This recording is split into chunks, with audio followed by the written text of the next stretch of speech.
अब हम आपको समाज और सिस्टम की संवेदनहीनता की एक और तस्वीर दिखाएंगे। यह दूसरी तस्वीर राजस्थान के सीकर की है। सीकर के रामगढ़ में एक बच्ची का अपहरण किया गया, उसके साथ गैंगरेप हुआ और फिर उसे कुएं में फेंक दिया गया।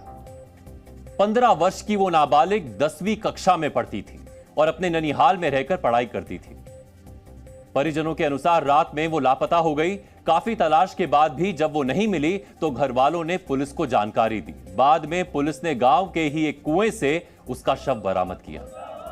परिवार वालों की शिकायत पर 3 लोगों के खिलाफ गैंगरेप और हत्या का मामला दर्ज किया गया है। आरोपियों में 2 नाबालिग हैं। एनसीआरबी यानी नेशनल क्राइम रिकॉर्ड्स ब्यूरो के आंकड़ों के अनुसार वर्ष 2021 में पूरे देश में बलात्कार के 31,670 मामले दर्ज किए गए थे, जिसमें 6,377 मामले तो सिर्फ राजस्थान में सामने आए थे। इसमें भी 1,453 मामले ऐसे थे जिसमें पीड़िता नाबालिग थी। रेप के मामले में दूसरे नंबर पर मध्य प्रदेश था, जहां बलात्कार के 2,947 मामले दर्ज किए गए। वहीं वर्ष 2021 में उत्तर प्रदेश में दुष्कर्म के 2,845 मामले सामने आए थे, जबकि इसी वर्ष महाराष्ट्र में बलात्कार के 2,496 मामले दर्ज किए गए। एनसीआरबी के अनुसार वर्ष 2021 में असम में रेप के 1,733 जबकि दिल्ली में रेप के 1,250 केस दर्ज किए गए थे। एनसीआरबी की तरफ से जारी किए गए आंकड़े बताते हैं कि राजस्थान में महिलाओं के साथ अपराध और दुष्कर्म के मामले बढ़ते ही जा रहे हैं और इन्हीं बढ़ते मामलों की वजह से राजस्थान रेप के मामलों में बीते 3 वर्षों से पहले नंबर पर है।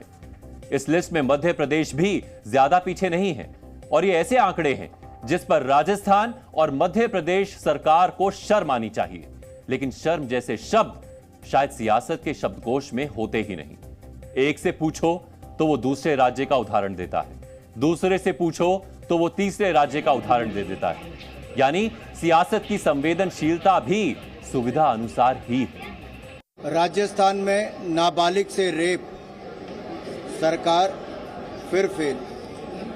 एक बार नहीं अनेक बार पिछले 5 वर्षों का आंकड़ा उठाइए, राजस्थान में 2 लाख से ज्यादा महिलाओं के साथ दुष्कर्म की, अपराध की घटनाएं हुई हैं और 34,000 तो दुष्कर्म की घटनाओं को रजिस्टर किया। अभी हाल ही में सीकर के रामगढ़ में 15 वर्ष की बच्ची के साथ बलात्कार करके उसकी हत्या करके कुएं में फेंक दिया जाता है। ना प्रियंका गांधी जी, ना राहुल गांधी जी, ना सोनिया गांधी जी, कोई वहां नहीं पहुंचते। कांग्रेस की सरकार में अपराधियों को शरण मिल रही है, महिलाएं असुरक्षित है और राजस्थान में रेप की घटनाएं दिन प्रतिदिन बढ़ रही हैं। औसतन 16 से 17 रेप और महिलाओं के प्रति अत्याचार की घटनाएं रजिस्टर होती हैं। क्या गांधी परिवार और कांग्रेस पार्टी इस पर जवाब देगी? वो बच्ची उज्जैन महाकाल की धरती पर हाथ जोड़ती हुई सबसे कह रही, मुझे निर्वस्त्र कर दिया, इन लोगों ने कपड़े फाड़ डाले, दे दो, मैं अपना बदन रखना चाहती हूँ। और वार है शिवराज सिंह, तेरी सरकार में क्या हालत हो गई कि एक बच्ची भीख मांगे कि मुझे अपने कपड़े तो दे दो, कुछ तो दे दो, मैं बदन ढक दूँ। और नहीं, 1 मिनट नहीं बैठना चाहिए शिवराज जी आपको उस कुर्सी पर जो कानून व्यवस्था देखती है। और वहीं आसपास गृह मंत्री का भी क्षेत्र है। दरअसल सियासत से संवेदनशीलता की उम्मीद तो लगभग खत्म ही हो चुकी है। नेता अगर संवेदनशीलता दिखाते भी हैं तो भी सुविधा अनुसार, और इसीलिए आज हम सिर्फ समाज की बात कर रहे हैं, क्योंकि यह सियासत भी इसी समाज का ही हिस्सा है। आज हम एक ऐसे समाज में रह रहे हैं जहां हम सोशल मीडिया पर तो दुनिया के किसी कोने में घट रही घटना पर अपनी राय रखते हैं, लेकिन अपने सामने हो रही घटनाओं पर मुंह मोड़ लेते हैं। दिल्ली का साक्षी हत्याकांड भी आपको याद होगा, जहां एक सिरफिरे हत्यारे ने उस लड़की की चाकुओं से गोद कर बेरहमी के साथ हत्या कर दी थी, वो भी सरेआम। लेकिन किसी ने उसे रोकने की कोशिश तक नहीं की।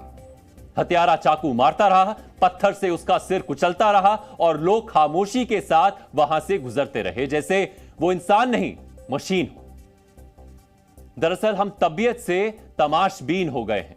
हमें तमाशा देखने में मजा आने लगा है, फिर चाहे वो तमाशा किसी की हत्या का ही क्यों ना हो। हमारे हाथ उठते हैं मदद के लिए नहीं, सिर्फ वीडियो बनाने के लिए। और इसीलिए आज हमने आपको ये तस्वीरें दिखाई ताकि आप ये समझ सकें कि हमें सरकार और सिस्टम पर सवाल उठाने के साथ साथ खुद के अंदर भी झांक कर देखना होगा और ये सोचना होगा कि एक समाज के तौर पर हम कहां आ गए हैं।